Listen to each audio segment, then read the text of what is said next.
अस्सलाम वालेकुम पेरेंट्स, आज हम बात करेंगे आई कांटेक्ट के हवाले से। आप में से ज्यादातर लोगों को ये बात पता होगी कि ऑटिज्म ने ऑटिस्टिक बच्चों के लिए आई कांटेक्ट मेंटेन करना एक बहुत बड़ा चैलेंज होता है। उसका बेसिक रीजन ये होता है कि उनका ब्रेन उनको जो सिग्नल देता है उसके नतीजे में वो हमारे फेस की जो आउटलाइन होती है उसको रजिस्टर नहीं कर पाते, उसको रेजिस्ट करते हैं।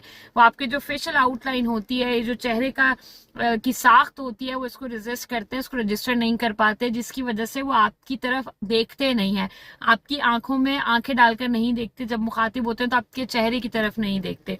ये चीज बहुत अहम है समझने के लिए कि आई कांटेक्ट सिखाने के लिए बहुत सारी थेरेपीज के अंदर इस तरह की एक्टिविटीज होती हैं जिससे आप बच्चे का आई कांटेक्ट इनकरेज कर सकते हैं। लेकिन पहली चीज मैं आपको बताऊं कि बहुत सारी ऐसी एक्टिविटीज भी हैं जिनको हम मिक्सअप कर देते हैं। जैसे लोग समझते हैं कि बॉल से खेलना, बॉल को बच्चा ट्रैक करेगा।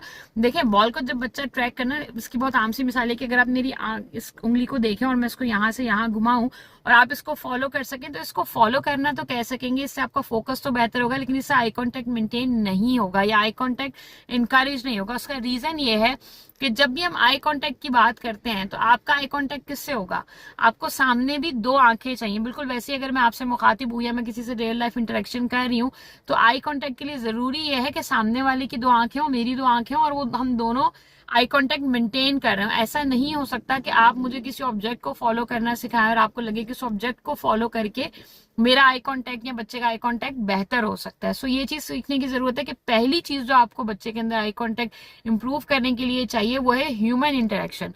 सो आप खुद हो, बच्चे की ओटी हो, बच्चे की रेमेडियल थेरेपिस्ट हो या टीचर हो, जो भी हो, जो भी ये सिखाना चाह रहा है उसके लिए जरूरी है कि वो उसके आई लेवल के ऊपर आके बात करे। अगर हम यहाँ खड़े हुए हैं, बच्चा यहाँ पर है, तो बच्चा यूं करके देखेगा तो उससे उसका आई कांटेक्ट बेहतर नहीं होगा।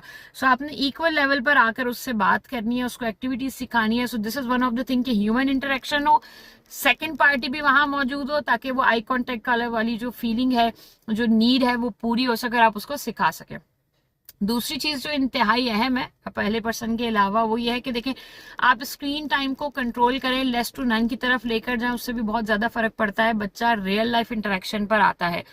Third thing which is very important and connected to this, कि अगर बच्चे की कोई नीड है, लेट्स से उसको बाहर वॉक पे जाना है, उसको सैंडल्स पहनने हैं, उसको पानी पीना है, उसको कप चाहिए, उसको ग्लास चाहिए। सो इस तरह की जो नीड्स हैं वो इस तरह से फ्रेम करें कि जब बच्चे को उस चीज की जरूरत हो तो उसको आपसे आकर मांगना पड़े। अच्छा, जब वो आपसे आकर मांगेगा तो वो कैसे कहेगा? I want cup, I want slipper, let's go outside. अगर वो वर्बल है, और अगर नॉन वर्बल है तो वो सिंपली आएगा और वो यूं साइडवेज देख रहा होगा, आपका हाथ पकड़ेगा और बोलेगा चलो, राइट? सो आपने इस वक्त के अंदर जब उसकी नीड है, आपने उसको प्रॉम्प्ट करना है।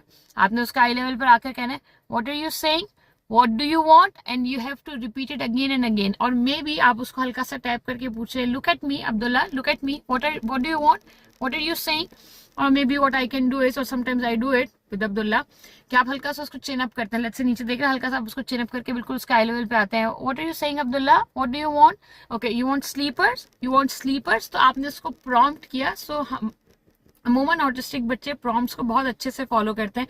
अगर मैं पर्टिकुलरली अब्दुल्ला की बात करूं तो अब्दुल्ला विजुअल प्रॉम्प्ट्स को बहुत अच्छे से फॉलो करते हैं। सो आपने उसको जब प्रॉम्प्ट किया तो बच्चा अल्टीमेटली आपकी तरफ देखेगा। अच्छा, आई कांटेक्ट इतना प्रॉपर होने की जरूरत नहीं होती कि आई वांट स्लीपर तो आप बोलेंगे अब ये आई कांटेक्ट हुआ था। नहीं, अगर उसने हल्का सा देख लिया और उसने बोला I want sleeper, so that means it was an eye contact. So आपने उसको इनकरेज करना था, वेरी गुड आई कांटेक्ट और गुड ट्राई और नाइस ट्राई, एंड देन आपने उसको जो भी जरूरत थी उसकी उसको दे दिया, right? That is one of the thing. उसके अलावा आपके घर में मुख्तलिफ लोग आते हैं, चाहे वो काम करने वाले हों, चाहे हाउस हेल्प हो, चाहे रिश्तेदार हों, चाहे अजीज व अकारिब हों। आप बच्चे को पार्क लेकर जाते हैं, मॉल लेकर जाते हैं, रेस्टोरेंट लेकर जाते हैं। एक तो keep on doing it, right? बहुत सारे पेरेंट्स जिच होकर के बच्चे के मेल्टडाउन होते हैं, बच्चा ऑकवर्ड बिहेव करता है, हमें वियर्ड फील होता है, लोग जजमेंट देते हैं, तो इसलिए हम नहीं लेकर जाते। नहीं, कीप ऑन डूइंग इट, आप उनको बाहर ले जाते हैं जो भी सूरत हाल है। सेकेंडली, आपने जब भी बाहर जाना है तो आपने बच्चे से कहना है कि say hello to everyone, right? So वो बच्चा हेलो कह रहा है and then you are like, obviously अगर बच्चा बहुत ही डिस्कम्फर्ट का शिकार हो रहा है तो आपने उसको फोर्सफुली नहीं कराना, but if you can see कि वो हल्का सा सिर्फ हेजिटेंट है या रेजिस्ट कर रहा है, बहुत ज्यादा उस चीज से एग्रेसिव नहीं हो रहा, बहुत ज्यादा उससे ओवर स्टिमुलेटेड नहीं हो रहा, तो आपने बच्चे से कहना है से हाय। एंड देन अगेन आपने जो भी शख्स है, लेट्स से पार्क में आप गए, कोई अंकल आंटी बैठे हुए थे उस पे क्या कहते हैं, बेंच पर आप बच्चे को करीब ले जाएं और उसको बोलें कि लुक एट देम, से बाय ग्रैनी और से बाय दादा और अस्सलाम वालेकुम दादा और अल्लाह हाफिज दादा, वट एवर इट इज, जो भी आपके बच्चे की लैंग्वेज प्रेफरेंस है आपने उस हिसाब से उसको कहलवाना है, ठीक है। बच्चा नहीं कह रहा, आपने हल्का सा उसका हाथ पकड़ा, सामने वाले को कह दिया and then bye bye.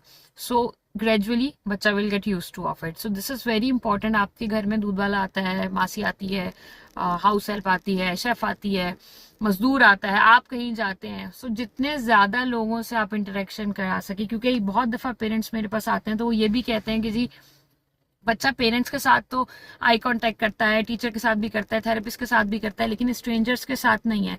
So 100% eye contact आते तो खैर ऑटिज्म में सालों लग जाते हैं, स्ट्रेंजर्स के साथ आते भी बहुत टाइम लग जाता है, लेकिन हाँ ये जरूर होता है कि बच्चे को जब आप इनकरेज करते हैं प्रॉम्प्ट्स के साथ, ग्रेजुअली वो जब लोगों से मिलता है तो वो उनको स्लाइटली आई कांटेक्ट देने लग जाता है। सो वो जो बिहेवियर होता है उसको आप इस तरह से कंट्रोल कर सकते हैं।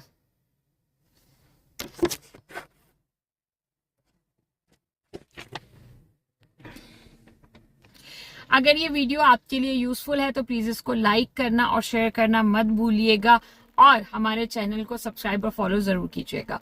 Let the healing spread.